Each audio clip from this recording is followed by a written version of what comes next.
Okay, तर आतापर्यंत आपण थर्मोडायनामिक प्रोसेसमध्ये दोन प्रोसेस डिस्कस केल्या. पहिली कोणती? आयसोकोरिक, म्हणजे व्हॉल्यूम काय असेल प्रोसेसमध्ये?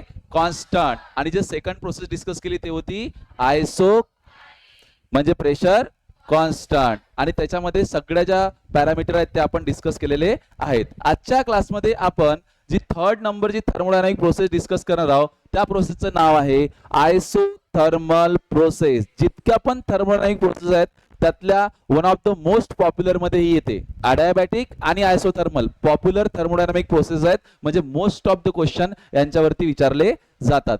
आयसोथर्मल प्रोसेस म्हणजे अशी थर्मोडायनामिक प्रोसेस की ज्यामध्ये काय कॉन्स्टंट असणार आहे? Temperature. The thermodynamic process in which temperature remains constant is called as isothermal process. अगर टेम्परेचर कांस्टेंट है that means change in temperature कितना होगा? 0. और अगर चेंज इन टेम्परेचर 0 है तो मैं ऐसा कह सकता हूं कि चेंज इन इंटरनल एनर्जी भी कितना रहेगा? 0. क्योंकि चेंज इन इंटरनल एनर्जी का फॉर्मूला क्या होता है? What is the formula for change in internal energy? N CV delta T है ना. डेल्टा वी चा फॉर्मूला है ना आपल्याकडे. एन सीवी डेल्टा टी आहे का? आठवा बरोबर. कन्फर्म आहे? हा, ओके. तर जर चेंज इन टेम्परेचर 0 असता तर डेल्टा यू सुद्धा काय राहील आपला? 0 राहील. आता परत माझ्याकडे काही गोष्टी आहेत. जसं मी आयसोथर्मल प्रोसेस म्हणा कोणती थर्मोडायनामिक प्रोसेस डिस्कस करत असलो तर कोणत्या कोणत्या गोष्टी डिस्कस करतो? सर्वात आधी डेफिनेशन झाली. आता मला पाहायचं आहे वर्क, नंतर हीट क्यू, नंतर पीव्ही ग्राफ, त्यानंतर स्लोप आणि काय? Bulk modulus. हे कसे कसे दिले ते आपल्याला पाहायचं आहे. तर डेल्टा यू 0 झाला. त्यानंतर मी आता इथं ड्रॉ करतो, that is what? Pressure versus volume graph. ठीक आहे. तर हे आहे इकडे वाय ऍक्सिस वरती प्रेशर आणि एक्स ऍक्सिस वरती काय घेतो मी? व्हॉल्यूम. ठीक आहे. अशी प्रोसेस आहे पोरो की ज्यामध्ये टेम्परेचर कॉन्स्टंट राहणार आहे. आता आपल्याला सर्वांना माहित आहे की आयडियल गॅस इक्वेशन काय आपलं? PV is equals to NRT. तो अगर टेम्परेचर ही कांस्टेंट है इसका मतलब राइट साइड में जो भी दिख रहा है वो सब क्या हो गया? कांस्टेंट. दैट मीन्स PV क्या हो गया? कांस्टेंट. दैट मीन्स यहां से क्लियरली हम कह सकते हैं कि प्रेशर का नाता वॉल्यूम के साथ में कैसा रहेगा? Inversely proportional. तो जो ग्राफ आप बनाएंगे वो कुछ इस तरीके से बनाएंगे कि जैसे जैसे वॉल्यूम बढ़ेगा, जैसे जैसे वॉल्यूम बढ़ेगा प्रेशर क्या होना चाहिए? ड्रॉप. मान लो सिस्टम स्टेट 1 पे है, दिस इज स्टेट 1, और सिस्टम को स्टेट 2 पे जाना है जिसमें मैंने वॉल्यूम का क्या किया है? इंक्रीज. वॉल्यूम बड़ा है यानी कि सिस्टम एक्सपांड हुई है. तो जसा जसा व्हॉल्यूम वाढेल तसं तसं प्रेशर काय व्हायला पाहिजे? ड्रॉप. तर जो काही ग्राफ येतील तो अशा प्रकारचा ग्राफ येईल. सिस्टम स्टेट 1 वरून 2 वरती गेलेली आहे. This is the graph for isothermal process. Basically PV graph for isothermal process, जो कि एक प्रकारचा पॅराबोला है. काय हा? पॅराबोला. ठीक है, पॅराबोला. और ये जो ग्राफ है इसको कुछ लोग आइसोथर्म भी बोलते हैं. क्या बोलते हैं इसको? आइसोथर्म. तो कुछ इस तरीके से इसका आइसोथर्म आएगा. अब जो बेसिक हमारी अंडरस्टैंडिंग है किसी भी सिस्टम को लेके, जैसे मैंने बोला भाई ये है सिलेंडर, ये है पिस्टन. ये क्या है? पिस्टन. हम चाहते हैं कि सिस्टम का टेम्परेचर जो है वो कांस्टेंट रहे. इस सिस्टम का टेम्परेचर क्या रहे? कांस्टेंट. इनिशियली इसका कुछ प्रेशर होगा, लेट से P1, वॉल्यूम होगा V1, और मैंने इस सिस्टम को हीट देना स्टार्ट किया. तो जब भी मैं किसी सिस्टम को हीट दूंगा तो उसका टेम्परेचर क्या होगा? राइज. लेकिन मैं चाहता हूं टेम्परेचर बढ़ना नहीं चाहिए, तो मैं हीट दूंगा तो टेम्परेचर कांस्टेंट रहने के लिए इस पिस्टन को कहां जाना पड़ेगा? ऊपर. तो पिस्टन धीरे धीरे धीरे धीरे कहां जाएगा? ऊपर. तो देख लिए आप क्लियरली समझ सकते हो कि जब हीट दी और मैंने क्या किया? मतलब कि प्रेशर बढ़ाऊंगा ना. हीट देंगे तो क्या होगा? प्रेशर बढ़ेगा. प्रेशर बढ़ेगा तो टेम्परेचर बढ़ेगा, लेकिन टेम्परेचर बढ़ना नहीं चाहिए. तो प्रेशर उल्टे फॉर्म में आई है, सॉरी मैं रिवर्स बोल दिया. तो क्या हुआ? वॉल्यूम यहां पे इंक्रीज हो गया तो प्रेशर क्या हुआ होगा? ड्रॉप. अरे लॉजिकली सोचो, अगर पिस्टन मूव ही नहीं हो रहा है, हीट करते जा रहा हो तो प्रेशर बढ़ रहा है, प्रेशर बढ़ रहा है तो टेम्परेचर भी बढ़ रहा है. तो टेम्परेचर बढ़ना नहीं चाहिए, तो टेम्परेचर बढ़ना नहीं चाहिए. तुमने जो हीट दी तो प्रेशर उससे कम ही रहना चाहिए ना. तो प्रेशर कम करने के लिए तुमको वॉल्यूम को बढ़ाना पड़ेगा ना. तो वॉल्यूम बढ़ेगा तभी प्रेशर क्या रहेगा? कम. तो वॉल्यूम का प्रेशर के साथ में क्या रिलेशन हुआ? इनवर्स. या उल्टा सोचो, उल्टा सोचो, अगर मैं पिस्टन को दबा रहा हूं है ना तो वॉल्यूम क्या कर रहा हूं? डिक्रीज. तो वॉल्यूम जब डिक्रीज करता हूं तो इस सिस्टम का प्रेशर क्या होता है? इंक्रीज.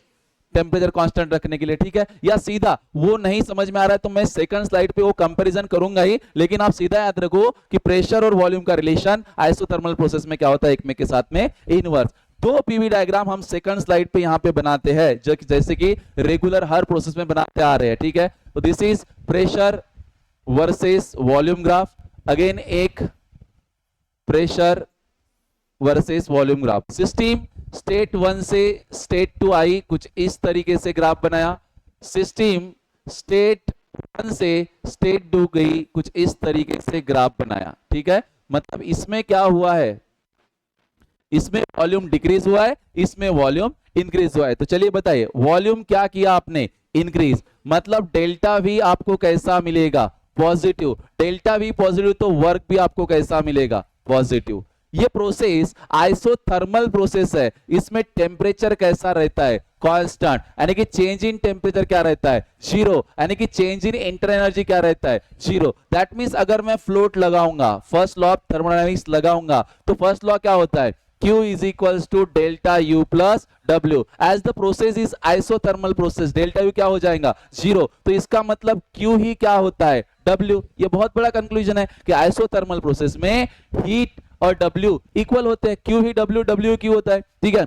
अब मुझे पता है कि अगर W पॉजिटिव है इस केस में, क्योंकि वॉल्यूम का क्या हुआ है, एक्सपांशन, वॉल्यूम बढ़ा है ना बच्चा, वॉल्यूम बड़ा है तो W पॉजिटिव, तो मतलब Q भी क्या रहेगा, पॉजिटिव। और Q पॉजिटिव का मतलब क्या है, heat is accepted by a system, it is accepted by a system, ठीक है। मतलब क्लियरिटी थोड़ी सी बढ़ जाती है, ये लिखना वगैरह नहीं है किसी भी एग्जाम में, ये बस आपकी अंडरस्टैंडिंग इंप्रूव करने के लिए। नेक्स्ट दोबारा से यहां पे स्टेट 1 से स्टेट 2 गया हूं, कहां से कहा गया हूं, स्टेट 1 से स्टेट 2, तो वॉल्यूम क्या हुआ है, मतलब डेल्टा वी निगेटिव, मतलब वर्क भी निगेटिव। तो चलो लिख लेते हैं, वॉल्यूम डिक्रीज हुआ, डेल्टा वी निगेटिव, यानी कि वर्क डन भी निगेटिव। अच्छा, टी क्या रहता है इस प्रोसेस में, constant, that means delta T क्या रहेगा, जीरो, डेल्टा यू क्या रहेगा, जीरो।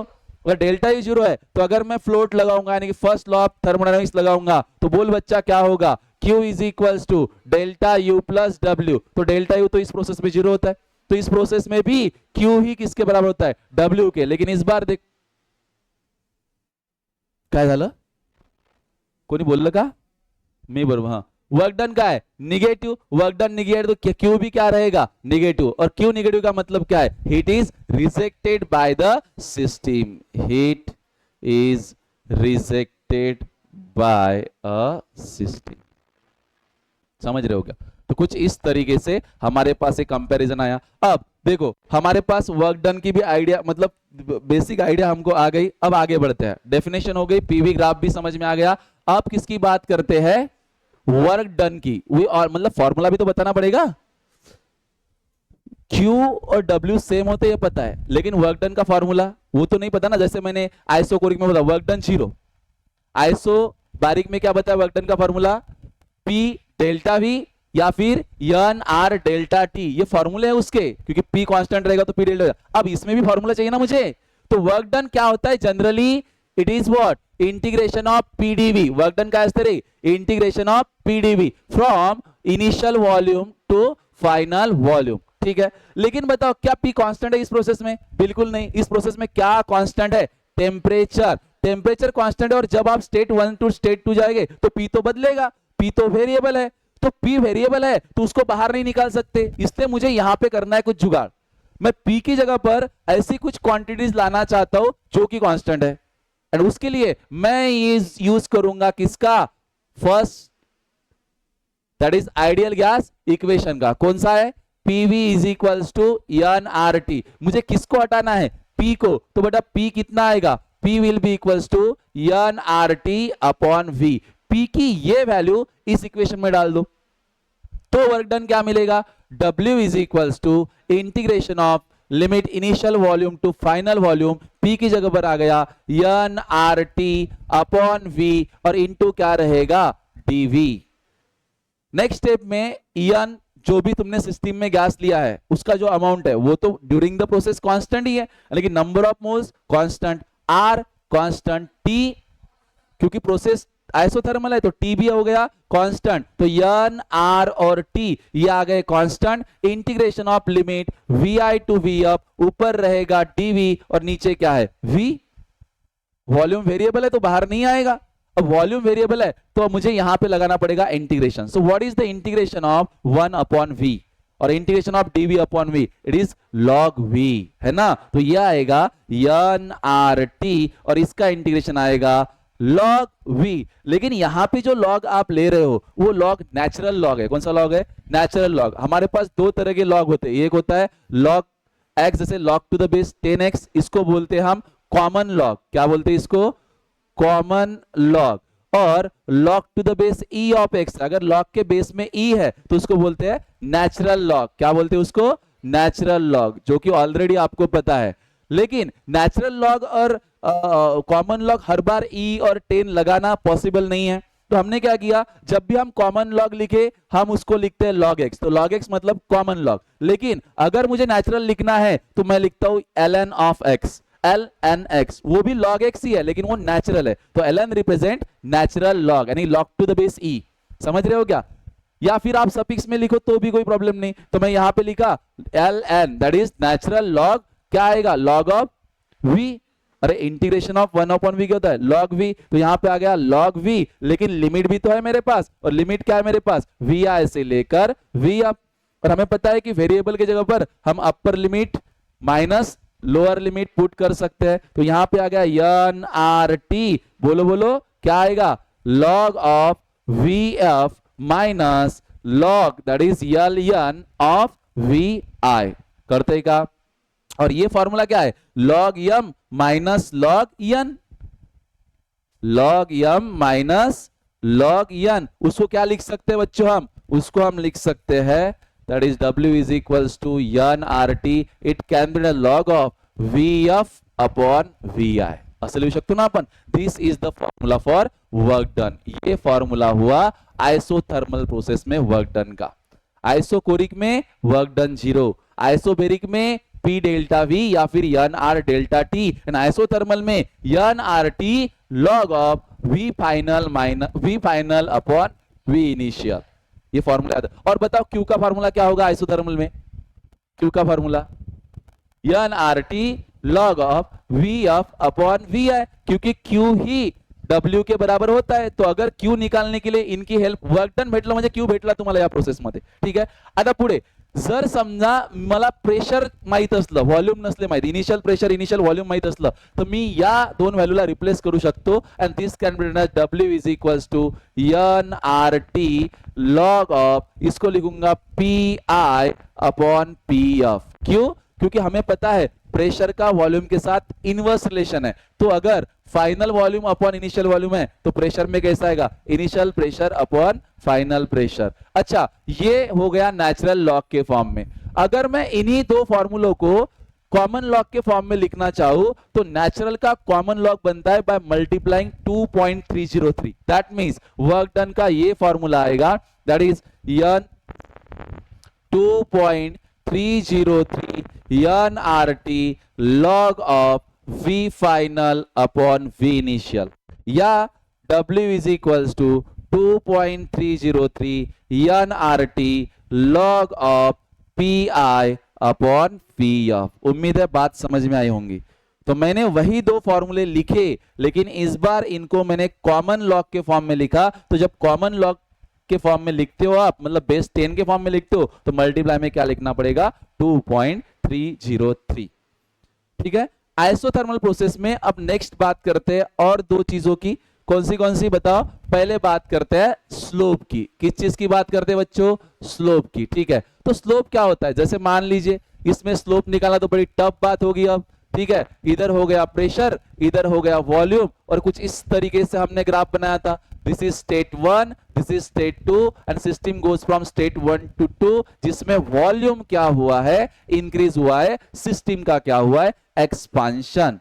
स्लोप की हमारी अंडरस्टैंडिंग ये है कि स्लोप होता है भाई साहब, स्लोप जो यम होता है वो होता है change on y upon change in x, that is delta y upon delta x, या फिर जिसको आप क्या लिख सकते हो? tan theta.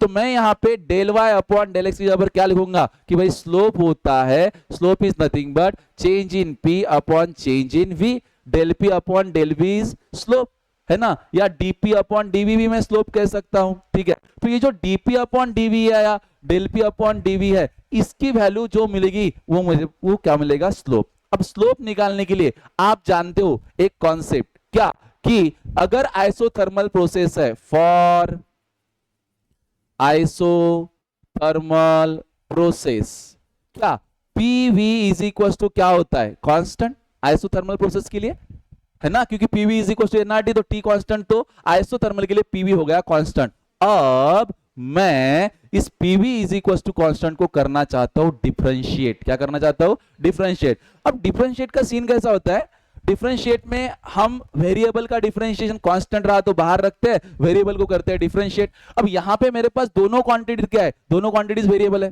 क्योंकि प्रेशर भी वैरी हो रहा है, वॉल्यूम भी वैरी हो रहा है, तो मैं किसके रिस्पेक्ट में इसको डिफरेंशिएट करूं। तो चलो एक किसी के रिस्पेक्ट में, दो तरीके हैं इसको डिफरेंशिएट करें, एक तो आप टाइम के साथ में दोनों को डिफरेंशिएट कर सकते हो, या फिर इन दोनों में से किसी एक के साथ में डिफरेंशिएट करो। तो मैं क्या करता हूं, वॉल्यूम के साथ में इस पूरे इक्वेशन को डिफरेंशिएट करता हूं। तो ऑन डिफरेंशिएटिंग क्या मिलेगा बताओ, तो ये दोनों वेरिएबल है, तो क्या कौन सा रूल लगा सकते हैं वहां पे, प्रोडक्ट रूल। प्रोडक्ट रूल क्या लगता है, first function into derivative of second, that is what, derivative of second with respect to volume कितना हो जाएगा, dv with respect to v, that means वो कितना हो जाएगा 1, ये बात तो क्लियर है, plus second function add is it into derivative of first with respect to v, हाँ, क्योंकि मैं डिफरेंशिएट किसके रिस्पेक्ट में कर रहा हूं, on differentiating with respect to v, ऐसा ही तो करना पड़ेगा। तो p as it is derivative of v with respect to is 1 plus v as it is derivative of p with respect to v, dp upon dv, and derivative of constant हमेशा से क्या रहता है, 0।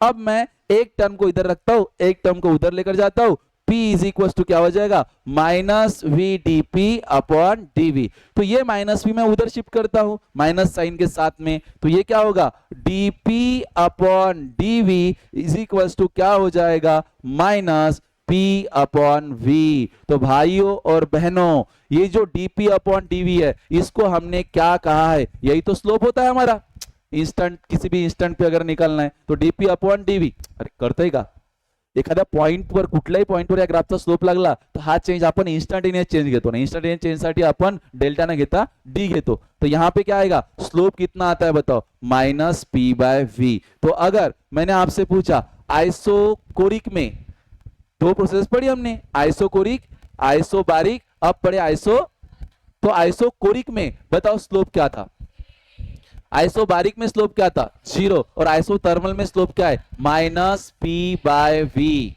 क्लियर है। अब isochoric में bulk modulus क्या था, इन्फिनिटी, आइसोबोरिक में बल्क मॉडुलस यानी के कितना था, 0। अब हमें निकालना पड़ेगा इसमें, तो चलिए नेक्स्ट चीज क्या निकालते हैं, bulk modulus, that is bulk modulus, और का सिंबल है इसका के, क्या फॉर्मूला है बल्क मॉडुलस का, minus V dP upon dV, ऐसा तो फॉर्मूला है। अब मुझे बताओ डीपी अपॉन डीवी आप ऑलरेडी जानते हो क्या है, डीपी अपॉन डीवी का मतलब होता है माइनस पी बाय वी, तो यहां पे लिखा माइनस पी बाय वी, ठीक है। तो ये v और ये v क्या हो गया, कैंसल, माइनस माइनस का क्या हो गया प्लस, तो बल्क मॉडुलस का मतलब आइसोथर्मल प्रोसेस में क्या होता है, प्रेशर। तो अगर स्लोप पूछा जाए तो minus P by V, bulk modulus पूछा जाए तो p। कोई दिक्कत नहीं, सब चीजें हो गए। प्रोसेस कांस्टेंट टेम्परेचर पे हो रही है, वर्क डन का formula nRT log of v up upon vi, वही q का फार्मूला होता है, ठीक है। उसके बाद में स्लोप भी पता चल गया और के भी पता चल गया, कोई दिक्कत नहीं है। यहाँ पे आइसोथर्मल का जो एक्सप्लेनेशन था वो खत्म हो गया। अब आइसोथर्मल से रिलेटेड कुछ इंपॉर्टेंट पॉइंट्स जो हम ध्यान रखेंगे, ठीक है। सबसे पहला पॉइंट है कि दो isotherm never intersect with each other, ठीक है। ये देखिए आप यहाँ पे प्रेशर वर्सेस वॉल्यूम डायग्राम है, इस प्रेशर वर्सेस वॉल्यूम डायग्राम में ये जो ग्राफ है इसको आइसोथर्म बोला था।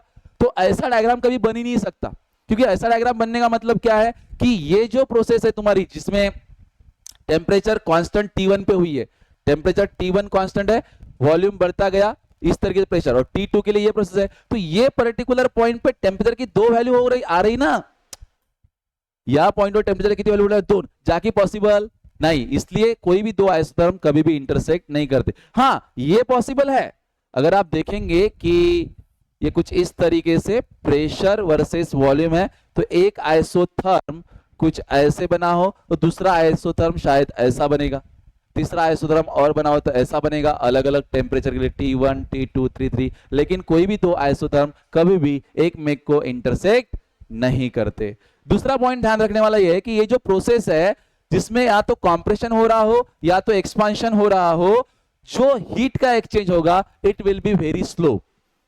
मतलब आपने एक सिस्टम लिया, पिस्टन लिया, अब पिस्टन एक्सपांड, मतलब स्टेट 1 से स्टेट 0, तो सिस्टम का क्या हो रहा है, एक्सपांशन, या फिर सिस्टम ऊपर से नीचे आ रही है, सिस्टम का क्या हो रहा है, कॉम्प्रेशन।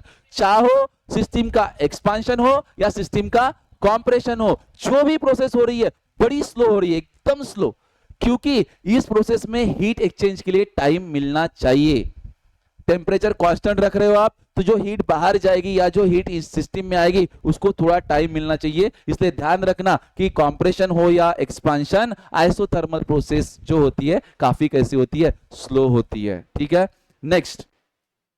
नेक्स्ट पॉइंट है हमारे पास में, जिसमें पहला है कि the walls of the container, जो तुम्हारा सिलेंडर है, system container must be perfectly conducting to allow free exchange of heat between gas and its surrounding. अरे भाई मैं अगर सिस्टम में हीट डाल रहा हूं तो जिस वॉल के थ्रू डाल रहा हूं वो एक अच्छी वॉल होनी चाहिए जो कि हीट को इजीली कंडक्ट करे, है ना, नहीं तो मैं हीट ट्रांसफर करने की कोशिश कर रहा हूं, वॉल खुद हीट को एब्जॉर्ब कर रही है, तो जितनी हीट मुझे सिस्टम में डालनी है उतनी तो हीट सिस्टम को मिलेंगी ही नहीं। मतलब इसलिए हमें यह अजम्पशन करना या आइसोथर्मल प्रोसेस में तभी अच्छा होगा जब कंडक्टिंग वॉल जो होती है, मतलब कोई भी सिस्टम हमारे पास होती है, तो इस सिस्टम जिसमें से आप हीट को भेज रहे हो, सराउंडिंग और सिस्टम के बीच में जो हीट एक्सचेंज हो रहा है, इन वॉल्स का कंडक्टिंग होना बहुत जरूरी होता है। लेकिन ऐसा तो पॉसिबल ही नहीं है कि आप किसी वॉल में से हीट को पास करोगे और वॉल कुछ भी हीट नहीं एब्जॉर्ब करेगी, कुछ ना कुछ तो हीट एब्जॉर्ब करेगी। इसलिए हमारे पास लास्ट पॉइंट भी आता है कि since these two conditions are not fully realized in practice, so therefore no process is perfectly isothermal। कोई भी प्रोसेस परफेक्टली आइसोथर्मल है ही नहीं, क्योंकि जितना अमाउंट ऑफ हीट आप सिस्टम को दोगे उतना वर्क वो दे ही नहीं सकती। हमें पता है कि QW के बराबर होता है, जितना Q उतना W, इस प्रोसेस में देना चाहिए था, लेकिन जितना तुम हीट दोगे उतना वर्क कभी मिलेगा ही नहीं, क्योंकि सिस्टम खुद हीट को एब्जॉर्ब करती है या लूज कर देती है। समझ रहे हो? इसलिए अगर मान लो आपने 1 लीटर का पेट्रोल डाला और 1 लीटर के पेट्रोल में 1000 जूल एनर्जी है एग्जांपल के तौर पे, तो आपको वर्क 1000 जूल का मिलेगा ही नहीं, क्योंकि हीट लॉस होंगे ना, जो तुम्हारा इंजन है उसमें से हीट जा रही है, ट्रांसमिट हो रही है, वो इंजन खुद हीट गर्म हो रहा है खुद, तो ये प्रॉब्लम होता है। तो इसलिए कोई भी प्रोसेस परफेक्टली आइसोथर्मल नहीं होती। अगर ये इतनी सारी कहानी समझ में आ गई तो हम रेडी है कुछ क्वेश्चंस को सॉल्व करने के लिए। आइसोथर्मल प्रोसेस का पहला क्वेश्चन आपके स्क्रीन पे ये रहा, the isothermal bulk modulus of a monoatomic gas at atmospheric pressure is, tell me the answer। C is the answer। क्यों? क्योंकि हमने पढ़ा है आइसोथर्मल प्रोसेस में बल्क मॉडुलस के किसके बराबर होता है, प्रेशर के, तो के मतलब P होता है, और यहां पे उसने बोला है कि ये प्रोसेस कौन से प्रेशर पे हो रही है, एटमॉस्फेरिक प्रेशर, तो एटमॉस्फेरिक प्रेशर की वैल्यू हमें पता है 1.01 इंटू 10⁵ पास्कल, तो इसलिए option C is the correct answer. अगले क्वेश्चन पे मूव ऑन करते हैं, ये रहा नेक्स्ट क्वेश्चन, बताइए आंसर।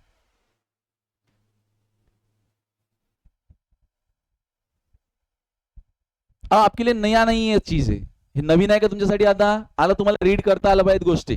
ठीक है, क्या बोल रहा है, the following figure is given for 1 mole of gas, तो अगर जरूरत पड़ी तो n को मैं लूंगा 1, ठीक है, then find out net work done in the cyclic process, इस पूरे साइक्लिक प्रोसेस में टोटल वर्क डन कितना होगा।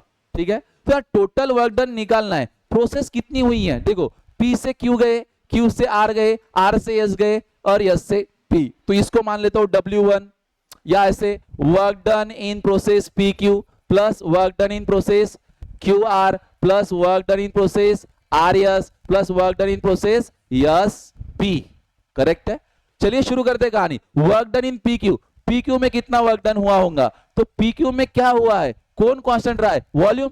देखो ना, पी से क्यू गए तो वॉल्यूम बदला क्या, नहीं। और जब भी थर्मोडायनामिक प्रोसेस में वॉल्यूम नहीं बदलता, वॉल्यूम कांस्टेंट है, तो change in volume zero, change in volume zero मतलब वर्क डन जीरो। तो work done during the process P Q कितना रहा होगा, जीरो। तो ये तो आ गया जीरो।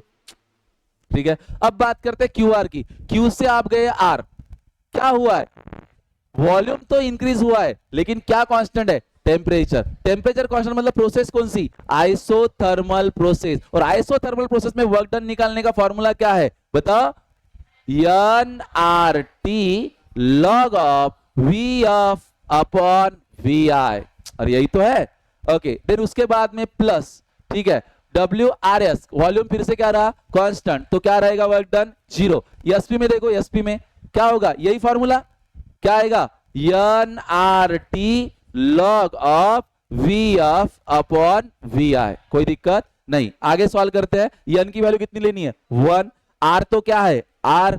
टी क्या है, टी कितना दिया इसने, 400। अरे मैं क्यू टू आर की बात कर रहा हूं, तो वो कितना है, 400। उसके बाद में इधर रहेगा natural log V up upon V I. V up यानी कि इस प्रोसेस में देख रहा हूं Q to R, V up क्या है 40, वी आई कितना है 20, तो 40 अपॉन 20। उसके बाद में आएगा प्लस, ये तो जीरो है, एन की वैल्यू 1, आर की वैल्यू आर ई ली तो आता ठीक है, और इनटू क्या, टी, टेम्परेचर कौन सा, S2P, S2P आया हो तो तब टेम्परेचर कितना था 200, तो यहां पे आएगा 200 into log of volume, final कौन सा है, अब S2P आए तो फाइनल कौन सा है 20, तो यहां पे आएगा 20 डिवाइड बाय क्या आएगा 40। This will be the final answer. इसको थोड़ा सा लगे तो रीअरेंज कर लो, ठीक है। तो क्या आएगा 400 R इंटू लॉग ऑफ, ये क्या होगा 4/2 इज 2 log 2 प्लस ये होगा 200 R log ऑफ, ये क्या हो जाएगा 1/2। ठीक है, तो ये टोटल वर्क डन होगा। आगे कैलकुलेट कर रहे हैं तो आर वगैरह कैलकुलेट करके कॉम्प्लिकेटेड सिचुएशन या ऑप्शन वाले क्वेश्चन में हम देखेंगे, लेकिन जनरल फॉर्मेट आपको समझ में आया क्या। ठीक है, आगे बढ़ते हैं। अगला क्वेश्चन आपके स्क्रीन पे ये रहा, चलो ये अब आपको बताना है भाई।